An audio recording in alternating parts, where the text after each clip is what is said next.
Good morning, class 5. Class 5, in the last period, last week, we had started chapter number 3, okay, in which we will be studying about internet. Okay, the title was Know More About Internet. So, we had done till you were studying about email programs, and we had discussed these are some of the popular email web based email programs, that is Yahoo Mail, Gmail, Hotmail and Rediff Mail, and the screen of these programs look like these. Okay, so now next in this period, let's study something more about email programs. So we will study about facilities of email programs. Okay, so before that, before this facilities of email programs, let's see the window. See children, you have to make a account in any email based program.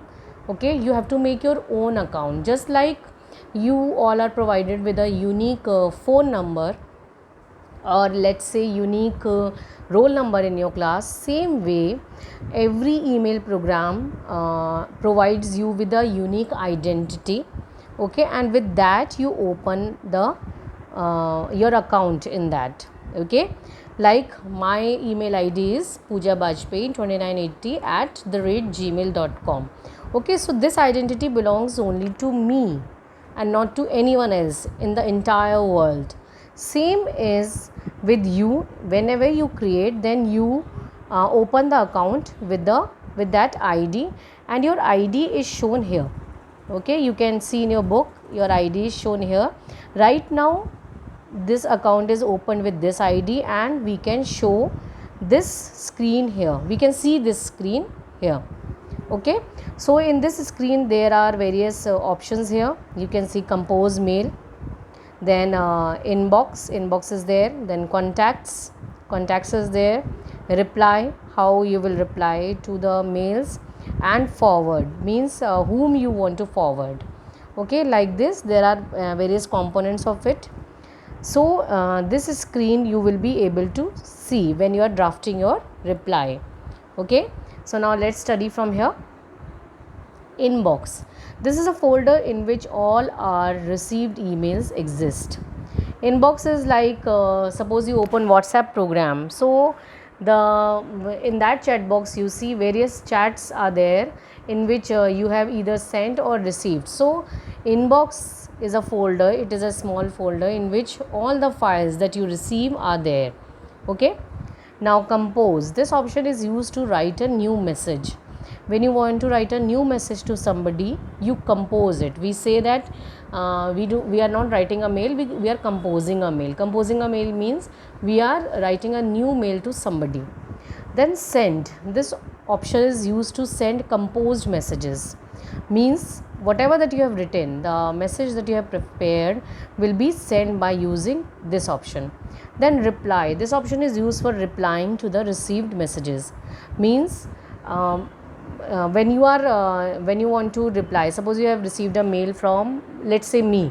Okay, let's say from your computer teacher, and you want to reply, so you will go to this reply option, and what will happen automatically when you will reply, you will not have to type my address there. You will be able to send and my address will already be there.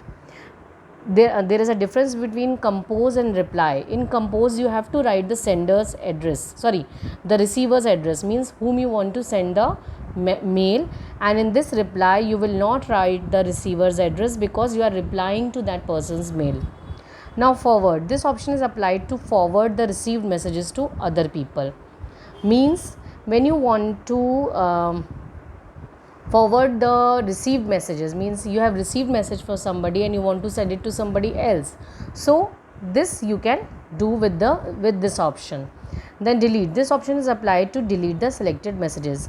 You will select the messages and you will apply this option to delete the mails, because just like in the case of WhatsApp, we do the regular cleaning of WhatsApp by deleting the old mails. Similarly in this case also we need to delete the old mails.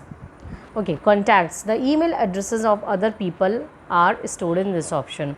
If you are using frequently, like the addresses of 10 to 20 people or more than that, then you need to store somewhere. And because they are quite sensitive, just like the phone numbers, suppose you type even one alphabet wrong, so the message will be sent to some other person. So you need to be careful while typing the email addresses. Okay, so what you do, you store in this option, just like we have the contacts option in our phone also. Okay, in the practical also we will see these options. Okay, let's move. Remember, internet connection is essential to operate an email account. The first and the foremost important thing is that you need to have a proper internet connection to operate your email account, because in any case you cannot operate your email account without a proper internet connection. You cannot change your email account username, but you can change your password. Means if you have given a name to your email account, you cannot change it. Okay, then you will have to make a new account, and but you can change the password of your email account. Okay, that you can do. So be careful while choosing a email account name, because you may have to use it for years. So don't choose very like what to say, choose a very decent name. Okay, not the very indecent name. Now, email address. There is a unique address for every computer on the internet, which is known as domain name. So I was telling you about the unique address for every computer. Just like you also have a unique address, means if you are 60 people, you have a unique home address. Okay, unless you are staying in the same home. Same way, there is the computers that are connected through internet. There are millions of computers, but for every computer there is a unique address. Okay, we may not know it, but it is there, and it is being known as domain name. Okay,